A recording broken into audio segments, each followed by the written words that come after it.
மேலே வந்து எல்லாத்துக்கும் எறும்பு கடிச்சுன்னு நினைக்கிறேன். மிகப்பெரிய ஒரு அனுபவம் வந்திருக்கும். அது நம்ம அந்த கிளையை வெட்டினதுனால எப்படி பாம்புகள் நான் இப்படி பிரிச்சேனோ அதே மாதிரி எறும்புகள் வந்து பார்த்தீங்கன்னா தரைக்கு அடியில் வாழ்றது, தரைக்கு மேலே வாழ்றது, மரத்தில் வாழ்றது, இப்படி ஒவ்வொரு உயிரினமும் தன்னுடைய இயல்பாக இருக்கும். இப்போ நம்ம பார்த்தது வந்து பார்த்தீங்கன்னா வீவர் ஆண்ட், தையற்கார எறும்பு, இல்லை மிஸ்ரு, இந்த மாதிரி இந்த எறும்புகள் நிறைய பேர் வச்சுருக்காங்க.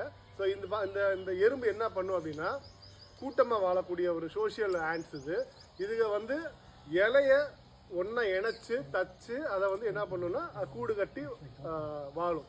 இது எப்படி அந்த வேலை நடக்குது அப்படின்னா இந்த எறும்புகள் என்ன பண்ணுவோம், முட்டை போடும். முட்டை போட்டு அதில் வந்து இளம் வளரிகள் வெளியே வரும். இந்த வளரியில் என்ன இருக்குது அப்படின்னா ஒரு விதமான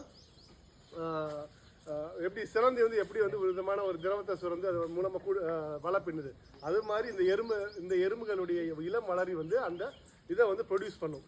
பெரிய எறும்புகள் என்ன பண்ணும் அப்படின்னா ஒரு 5-6 எறும்பு சேர்ந்து 2 இலையை சேர்த்து இழுத்து இந்த குட்டி இளம் வளரியில வந்து ஒரு எறும்பு கொண்டு வந்து அந்த இலை பக்கத்தில் அந்த ஜாயிண்ட் பக்கத்தில் கொண்டு வந்து லைட்டாக ப்ரெஸ் பண்ணும். சிக்னல் கொடுத்த உடனே அந்த இளம் வளரி வந்து பார்த்தீங்கன்னா ஒரு விதமான திரவத்தை வெளியிடும். அதுதான் வந்து ஸ்டிக்கியாக வந்து அந்த இலையை ஒட்டுறதுக்கு பயன்படும்.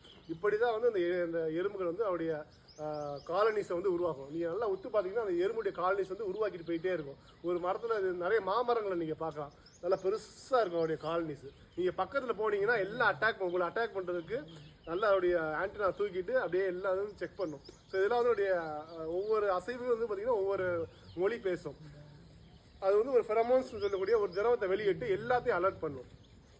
அது கடிச்சா ரொம்ப வலிக்கக்கூடிய ஒரு எறும்பு. ஸோ இந்த எறும்பை வந்து இன்றைக்கி நம்ம எல்லாருமே கடி வாங்கி அனுபவிச்சோன்னு நினைக்கிறேன்.